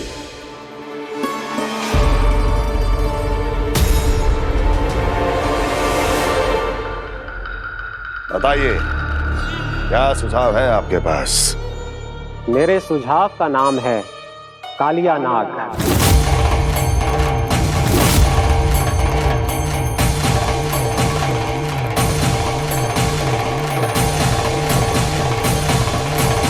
उसके विषय में मैं जानता हूं देव ऋषि। तो समस्या ये है कि मैं स्वयं उससे मिलने नहीं जा सकता, उससे भेंट नहीं कर सकता, उस कृष्ण की हत्या के लिए उसको वृंदावन जाने के लिए तैयार नहीं कर सकता।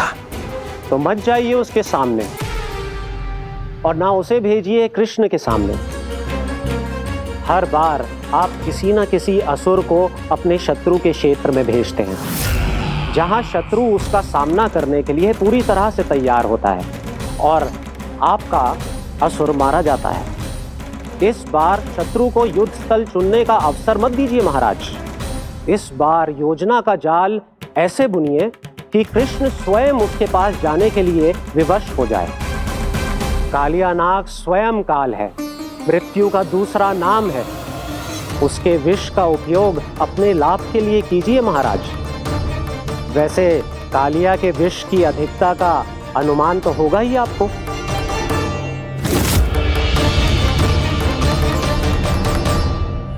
एक बार जो उसके क्षेत्र में पहुंच गया, फिर उसके विष से बचना असंभव है। उचित सुझाव है देवर्षि, उचित सुझाव है। देवर्षि, उस छलिया विष्णु की भक्ति करते करते आप भी उसके रंग ढंग सीख गए हैं। उचित है, उचित है।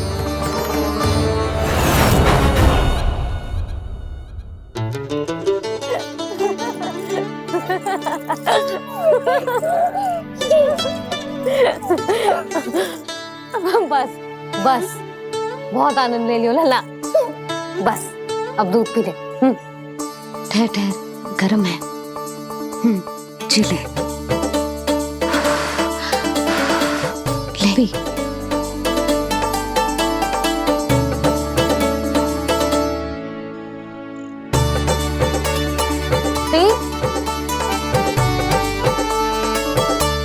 मैं ना होती तो ना जाने क्या होता तेरा। अपने आप दूध भी ना पी सकते है, भावला कहीं का। आपकी इस प्रेम के लिए तो मैं धरती पे आया हूँ मैया। मैं भी यही सोच रहा हूँ यशोदा, कि तुम ना होती तो मेरा क्या होता। इसी बात पे थोड़ा दूध और कजू खाने को दे दो। अरे मैं तो भूल ही गई। तनिक ठहर जाओ जी, जी दूध पी लेना तो आपके लिए भी कछु ले आती हूँ।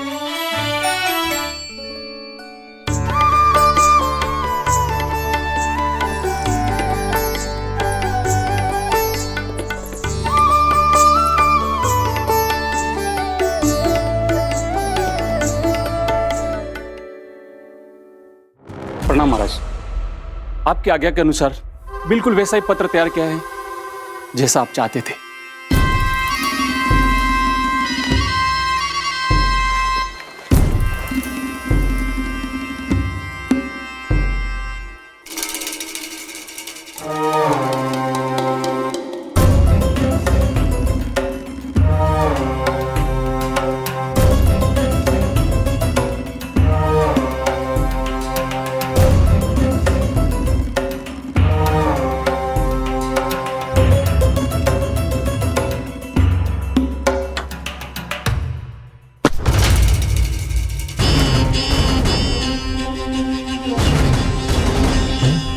कृष्ण जन्म से लेकर आज तक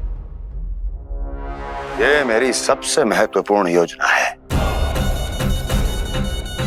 इसका सफल होना निश्चित है दूत,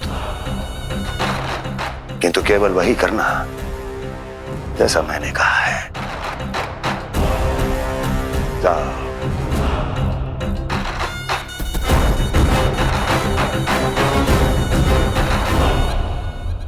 कान्हा,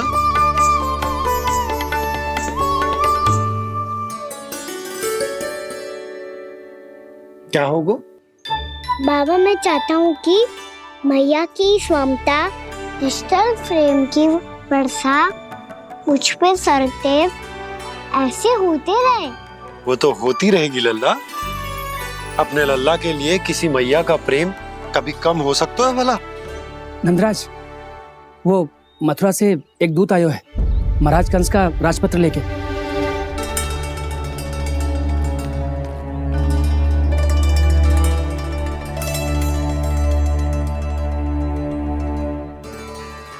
कान्हा अब क्या करने वाला है? तेरे बाबा कहाँ गए? हाँ? कंस मामा का खेल आरंभ हो गया है, पर मैया वो सब सुनेगी तो व्यर्थ चिंतित हो जाएगी। बस थोड़ा बाहर गया मैया, कछु खा लिए से। बाहर इस समय? मैया क्या होगा? मैया देखो ना, पीठ पे कुछ हो रहा है। मेरा हाथ ना पकड़ो, आप करो ना। यहाँ? क्षमा करना मैया, पर अभी बाबा को ही संभालने दो ये सब। कहिए, क्या संदेश लाए हैं आप? नहीं नंदराज नहीं। महाराज कंस का आदेश है कि यह संदेश सभी गांव वालों के साथ ही पढ़ा जाए। ठीक है, मैं गांव वालों के सामने पढ़ दूंगा, पर मुझे तो दीजिए पढ़ने के लिए। महाराज की आज्ञा का पालन करना आपके लिए भी आवश्यक है नंदराज। सभी गांव वासियों की सभा बुलाइए। बंसी, सभी गांव वालों की सभा बुलाओ। राजपत्र में ऐसा क्या संदेश भेजो है कंस ने? अब मेरे पत्र को पढ़कर सब भौचक के रह जाएंगे। और वो कृष्ण, उस कृष्ण के पांव के नीचे से तो भूमि खिसक जाएगी, आकाश फट पड़ेगा, बिजलियां गिर जाएंगी। प्राप्ति, ओ प्राप्ति, कंस का पत्र। स्वयं को बहुत अधिक शक्तिशाली समझता है ना वो। अब देखता हूं कैसे वो इस महासंकट का सामना करता है।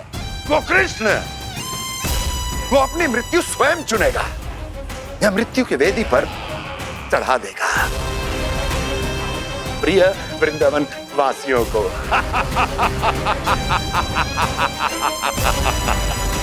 अब आएगा आनंद प्राप्ति, अब आएगा आनंद।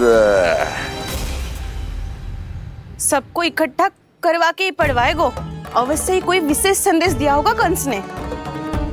मैं भी यही सोच रही हूँ सुलक्षणा जी, कछु ना कछु तो विशेष है, और जे हो क्या सकता है?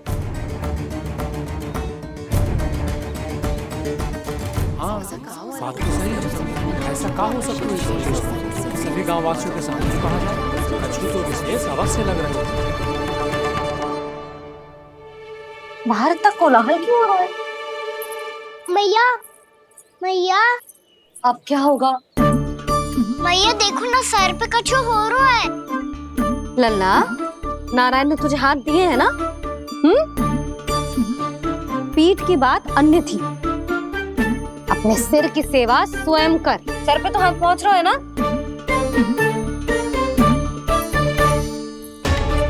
मैया सुनो ना, मैया देखो ना, तीव्र कर कछु हो रहा है। मैया देखो ना, तीव्र कछु हो रहा है।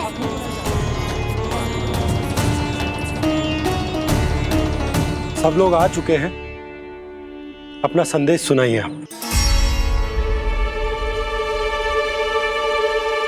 गोपराज नंद और सभी वृंदावन वासियों को सूचित किया जाता है कि मथुरा अधिपति और आप सभी के महाराज कंस ने कल सुबह भव्य पूजा का आयोजन किया है। इसके लिए राज्य को वृंदावन के क्षेत्र के निकट यमुना नदी के मध्य में खिलने वाले 1 कोटि कमल के पुष्पों की आवश्यकता है। इसीलिए आप सभी को यह आदेश दिया जाता है कि ये सभी कमल के पुष्प प्रथम पहर से पहले राजसभा में पहुंचा दिए जाए। सारे वो भी प्रथम पहर से पहले कैसे हो सकते हैं? यदि आप ऐसा करने में असफल रहे तो इसे राज आज्ञा का उल्लंघन माना जाएगा और राजद्रोह के आरोप में आप सभी को कड़े से कड़ा दंड दिया जाएगा। स्मरण रहे, यदि कल की पूजा में इन 1 कोटि कमल के पुष्पों का ना पहुंचने के कारण कोई व्यवधान आया तो समस्त वृंदावन वासियों को दोषी माना जाएगा और पूरे गांव को निवासियों सहित धूल में मिला दिया जाएगा। कल प्रथम पहर तक का ही समय है आप सबके पास।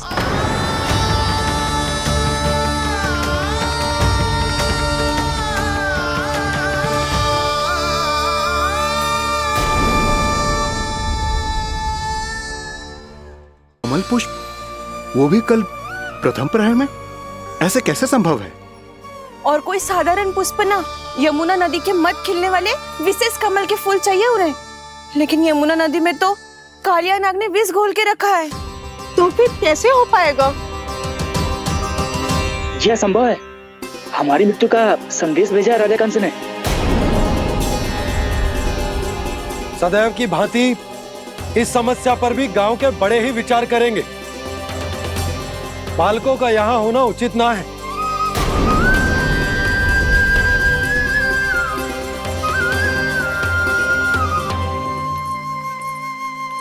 लल्ला, ले जे गेंद ले, जा अपने सखाओं के साथ खेल। सुबह उज्जवल, मधुमंगल वसंता, देखो मैया ने क्या दिया है। चलो खेलें, बहुत आनंद आएगा आज।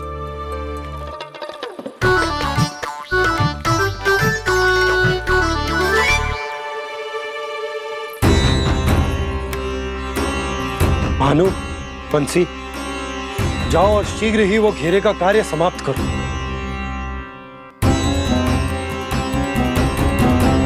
पर कछु ना कछु तो करना पड़ेगा ना। पर हम कर ही क्या सकते हैं? पुष्प लाने को और कोई उपाय है भी तो ना। मैं चला जाऊंगा जमुना जी में। वैसे भी मेरे जीवन के कितने दिन शेष बचे हैं। गांव के लिए, समाज के लिए कुछ करके मरूं, तभी तो शांति मिलेगी। ना काका, यदि आप उस विषैले जल में छलांग लगा भी दोगे, किंतु 1 कोटि कमल पुष्प एकत्रित कर पाना आपके लिए संभव ना है। इससे अच्छा है कि मैं चला जाऊं। यदि मैं मर भी गया तो मेरे पीछे रोने वाला कोई ना है।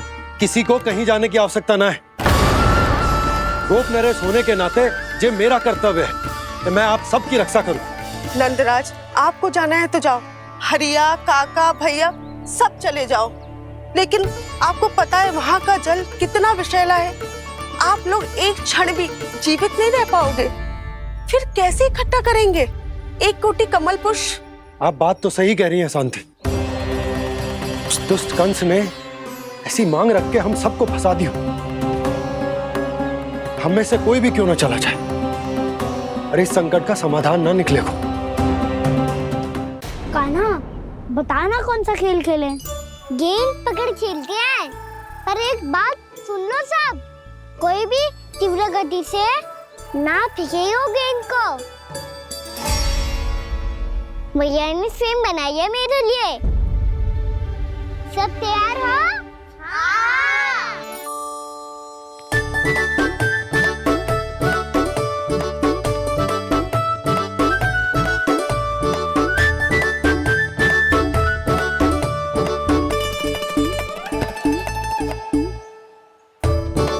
मुझे दो, मुझे दो।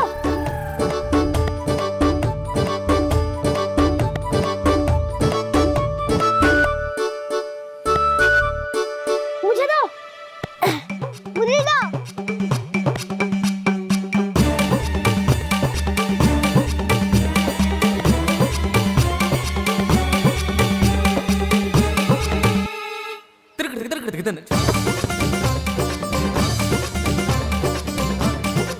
कान्हा, इतनी धीरे से फेंकेगो तो कैसे आनंद आएगो? थोड़ा बल लगा के फेंक। हाँ कान्हा, हम अभी बड़े हो गए हैं, तू अब भी छोटे बालकों की तरह फेंक रहे हो है।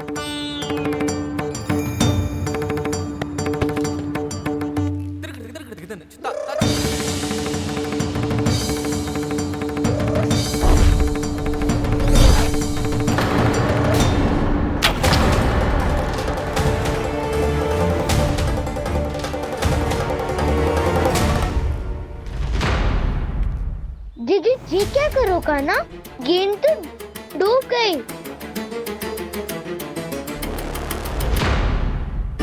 अच्छा, तो ये सब इसकी योजना का भाग था, ताकि ये कालिया का सामना कर पाए। तुम सबने तो कही थी तीव्र गति से फेंको, देखो फिकवा दी ना मेरी गेम। मुझसे नदी में, अब मुझे जाके लानी पड़ेगी। रुक जा कान्हा, रुक जा कान्हा। जी क्या बोल रहे थे कान्हा? इसमें तो बहुत संकट है। कोई भी संकट मेरी मैया का उपहार खोने से बड़ा ना है। बहुत प्रेम से बना के उन्होंने दी थी। हे नारायण, कोई उपाय समझ में ना आ रहा है। मैया, हम कैसे करेंगे हम अपने गांव की रक्षा? कीड़े पड़ेंगे उस दुष्ट को। यदि उसके कारण किसी के प्राण चले गए तो कौन सा फल मिलेगा उसे इस पूजा का? तुम सही कह रही हो यशोदा, पर हमारे पास कोई और दूसरा विकल्प भी तो ना है। यदि हमने मथुरा की राज आज्ञा का पालन ना किया तो इसका दुष्परिणाम पूरे गांव को भुगतना पड़ेगा।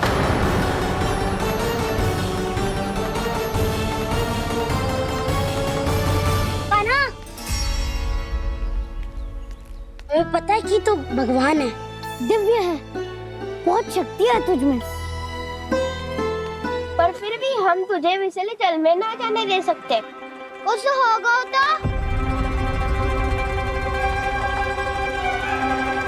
तुम सब इतनी हट कर रहे हो तो ठीक है, ना जाऊंगा।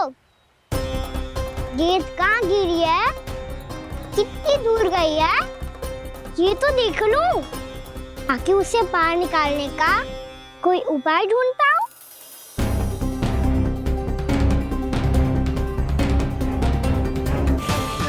हाँ।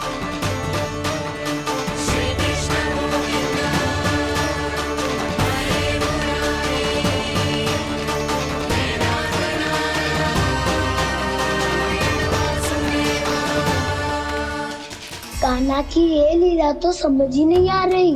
पहले इसने देवश्री नारद को मथुरा जाकर कंस को भड़काने के लिए कहा, फिर स्वयं ही दुखी भी हो गया कि अब इसका रहस्य सबके सामने खुल जाएगा। और अभी स्वयं में तो इसने कहा था कि गेंद बहुत महत्वपूर्ण है, फिर स्वयं ही उसे नदी के विषैले जल में फेंक दिया।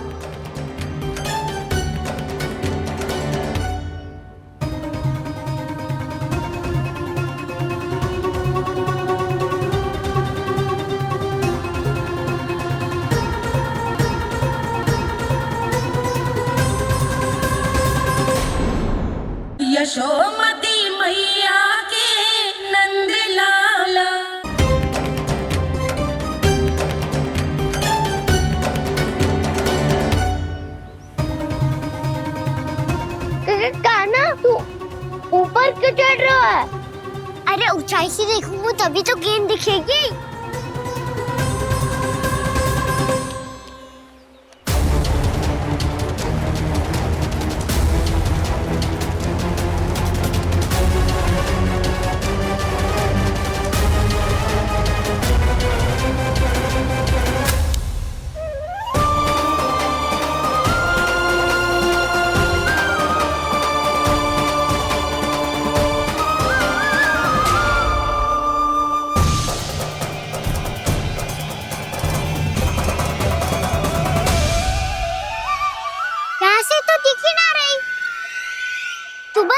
से फेंकी थी ना?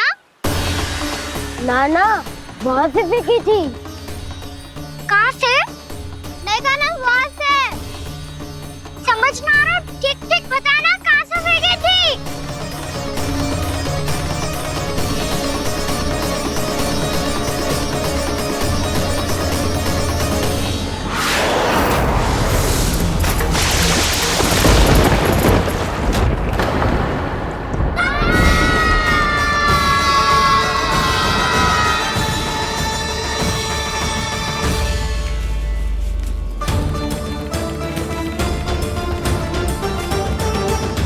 कालिया नाग के क्षेत्र में जाकर कोई भी जीवित वापस ना लौट सको।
कालिया नाग तो उसे देखते ही निकल जाएगा।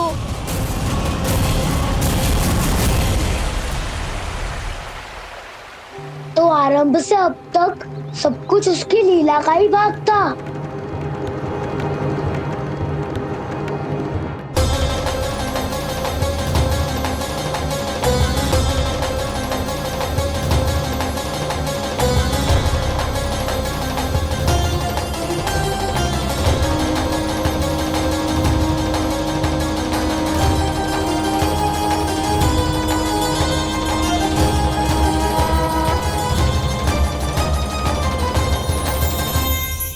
इतना सुंदर रूप, मन मोहने वाली मुस्कान, अद्भुत तेज और भगवान जैसी दिव्यता।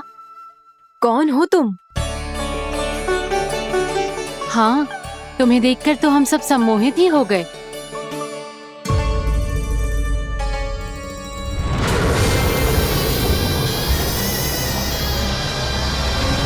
तुम जो भी हो बालक, वापस लौट जाओ।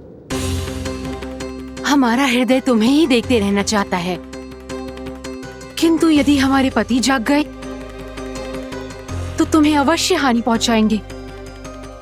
ये बहुत विषैले है बालक, कालकोट जैसे भयानक। इनके विष से तुम नहीं बच सकोगे। नंदराज, कालिया नाग के विष का प्रभाव बढ़ते ही जा रहा है। पहले 8 कोस तक उसके विष का प्रभाव था, अब तो 1 योजन से अधिक क्षेत्र में फैलो है। जल पीने के प्रयास से अनेक पशु मारे गए हैं और नदी के निकट के वृक्ष और वनस्पति सब नष्ट होने लगे।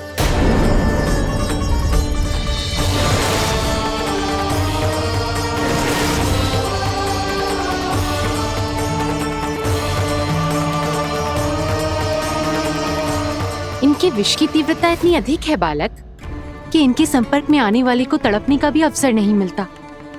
इनके विष की अग्नि क्षण भर से भी कम समय में प्राणवायु को जलाकर राख कर देती है।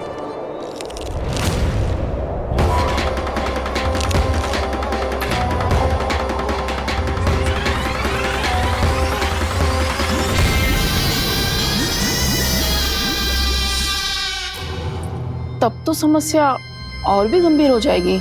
मैंने तो सुनो है कि कालियानाग कम से कम 2 योजन लंबा है, सैकड़ों फन है उसके।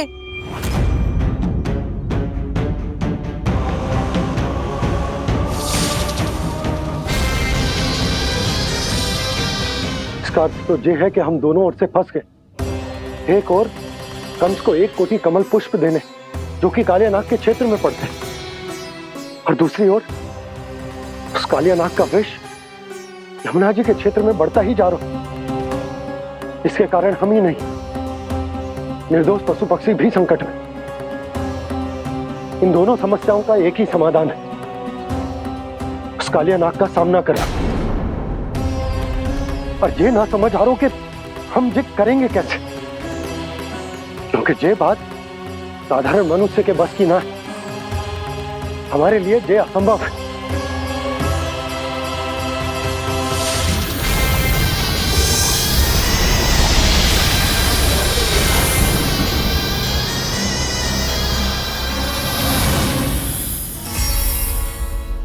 अब तो तुमने अपनी आंखों से भी देख लिया बालक, ये कितने विषैले हैं।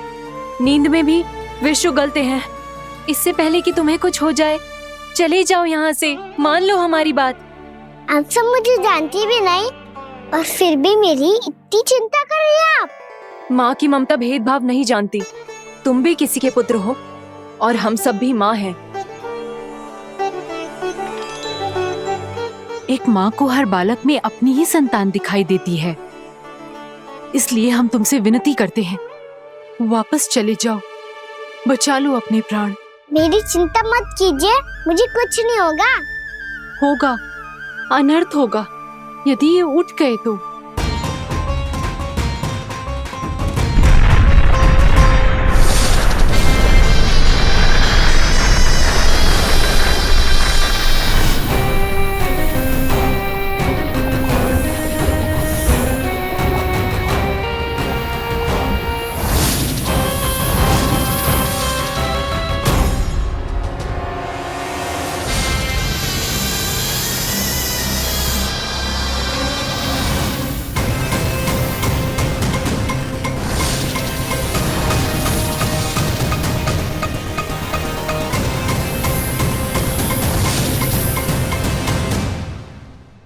सामने होते हुए भी अपने इश्क को केवल वही देख सकता है जो अपना अभिमान त्याग चुका हो। पर पूर्व जन्म में मेरा भक्त होने के नाते मेरा सत्य स्वरूप देख पाने में मुझे इसकी सहायता करनी चाहिए।